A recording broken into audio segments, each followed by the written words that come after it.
Assalamualaikum warahmatullahi wabarakatuh. Salam sejahtera untuk kita semua. Baiklah, kita lanjutkan dengan pembahasan bagian kedua tentang gerak lurus beraturan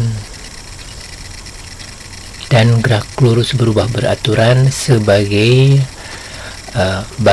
sebagai bahan untuk menjelaskan tentang konsep gerak parabola. Jadi intinya adalah gerak parabola. Nah, kita lanjutkan ya. Kita tahu bahwa gerak lurus beraturan dan gerak lurus berubah beraturan totalnya memiliki empat buah bersamaan ya. 1 buah pada GLB dan 3 buah pada GLBB. Maka ya sesuai dengan konsep bahwa persamaan itu adalah hubungan antara berbagai komponen berbagai variabel yang dinyatakan dengan tanda sama dengan kemudian ada juga yang lainnya yaitu pertidaksamaan ya. Nah, kalau pertidaksamaan berarti hubungannya bukan dengan tanda sama dengan, tapi biasanya dengan lebih dari gitu ya. Misalkan A lebih dari B ya, atau kurang dari, atau lebih dari sama dengan, dan seterusnya ya. Itu disebutnya sebagai pertidaksamaan. Nah, sedikit mengenai persamaan yang seperti tadi dikatakan ya, bahwa persamaan itu memiliki 2 buah ruas ya. Jadi ruasnya hanya dibagi 2 saja, ruas kiri ya, ruas kiri dan ruas kanan ya, itu kan ruas kanan. Kemudian di tengah-tengahnya adalah tanda sama dengan ya. Biasanya ya ruas kiri itu terdiri dari 1 variabel saja ya, sedangkan ruas kanannya bisa lebih, misalkan di sini ada 2 ya, V dan T. Nah, maka ya khusus ya bagi Bapak gitu ya, maka menyebutnya persamaan itu namanya disesuaikan dengan variabel tunggal yang ada di sebelah kiri.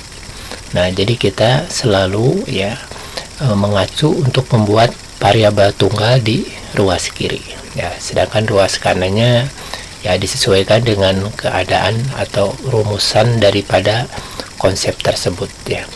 Maka rumus yang pertama ini untuk GLBB ya memang satu-satunya ya disebut dengan rumus jarak, karena ya besaran jarak ada di sebelah kiri.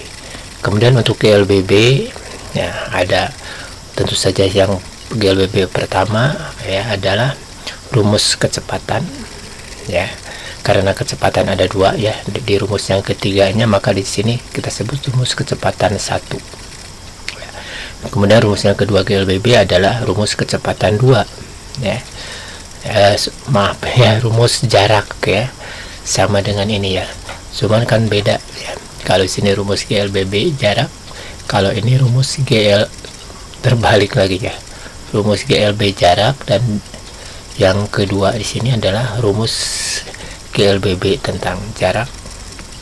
Dan yang ketiga dari rumus GLBB itu tentang kecepatan kedua ya, kecepatan kedua, atau kita sebut saja sebagai, boleh saja disebut rumus kecepatan kuadrat, mungkin itu ya. Nah, sedangkan tidak perlu Bapak bacakan rumusannya, sudah pada paham ya. Nah, untuk itu kita lanjut dengan materi selanjutnya ya. Nah, ini yang tadi itu ya, kalau S0 nya posisi 0 ya, posisi awal itu daripada pengamat ya, dari menurut pengamat maksudnya ya, posisi awal daripada objek itu adalah 0 yang barusan itu ya. Bagaimana kalau tidak 0? Nah, kalau S0 atau posisi awal tidak 0 ya tinggal ditambahkan saja bagi yang mengandung S0 ya. Ya, rumus pertama tentu saja kan, karena rumus jarak pasti ini adalah jarak awal ya, tinggal dimasukkan saja ya, ditambahkan S0 gitu kan. Kemudian rumus yang kedua untuk GLBB ya juga tinggal ditambah. Nah, karena tidak mengandung S0 ya, tidak mengandung besaran jarak, maka tidak terpengaruh, ya, bentuknya tetap saja seperti dalam GLB. Kemudian yang kedua, ya, untuk GLBB karena rumus jarak maka dipengaruhi dengan posisi awal, ya. Yang ketiganya, rumus kecepatan juga sama. Rumus kecepatan karena mengandung unsur besaran jarak, ya, maka dimasukkan posisi awal tadi, ya. Itu sekedar mengenai persamaan, ya. Sekarang kita lanjut ke materinya tentang gerak parabola, ya. Nah, kita bicara di awal tentang alasan, ya. Alasan kenapa vektor, ya, contohnya vektor kecepatan awal V0 harus diuraikan, ya, contohnya penguraian dalam gerak parabola itu, ya. Nah, misalkan kasusnya kita ini menendang bola atau melempar batu, ya, ke udara dengan kemiringan tertentu. Nah, kalau kita seandainya kita punya target, ya, kemudian si kecepatan arah dari kecepatan awal atau arah lemparan itu diluruskan ke target. Nah, biasanya ini kalau jaraknya terlalu jauh itu tidak akan tepat, ya. Nah, bagi yang sudah mahir dalam melempar tentu saja sudah tahu caranya, ya. Maka si arahan bidikan itu biasanya tidak pas kepada objek tapi sedikit ke atas, ya, sedikit ke atas, sehingga nantinya pas kena dengan objek tersebut. Nah, itu tentu saja bagi praktisi yang sudah mahir dalam urusan mungkin melempar, menombak, ya. Nah, jadi kalau dari awal sudah diarahkan ke target, biasanya tidak akan mengenai karena, ya, pengaruh apa, ya, semua orang sudah pada tahu pengaruh daripada percepatan gravitasi, ya. Ingat, ya, bahwa percepatan gravitasi itu mengarah ke pusat bumi, ya. Dalam hal ini difokuskan dengan arah vertikal ke bawah, ya. Nah, itulah. Nah, jadi yang dipengaruhi oleh percepatan gravitasi tentu saja adalah komponen vertikalnya, gitu, ya.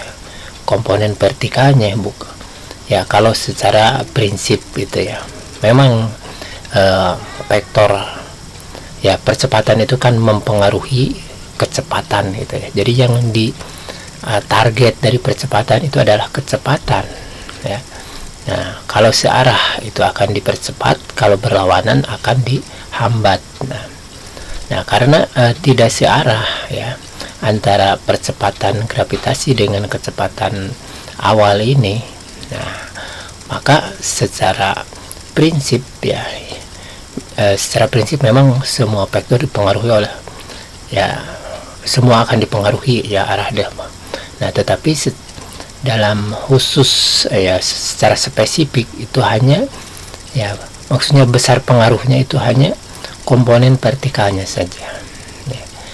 Jadi pengaruhnya itu pada komponen vertikal, makanya si kecepatan awal ini harus diuraikan, ya, atas komponen kecepatan vertikal dan komponen tentu saja lah. Satunya lagi adalah komponen kecepatan horizontal, ya. Nah, komponen kecepatan vertikal berarti sumbu proyeksinya adalah sumbu vertikal, ya, sumbu Y misalkan. Nah, maka komponen vertikalnya adalah dengan lambang vektor kuning, ya, itu tentu saja V0 Y, ya. Nah, tentu saja gerakannya adalah jenisnya GLBB, ya. Nah, karena ada pengaruh daripada percepatan tadi, ya, gravitasi. Kemudian komponen sisanya, ya, komponen sisanya, gitu kan. Nah, komponen sisanya itu adalah komponen Y, komponen X, ya, komponen horizontal.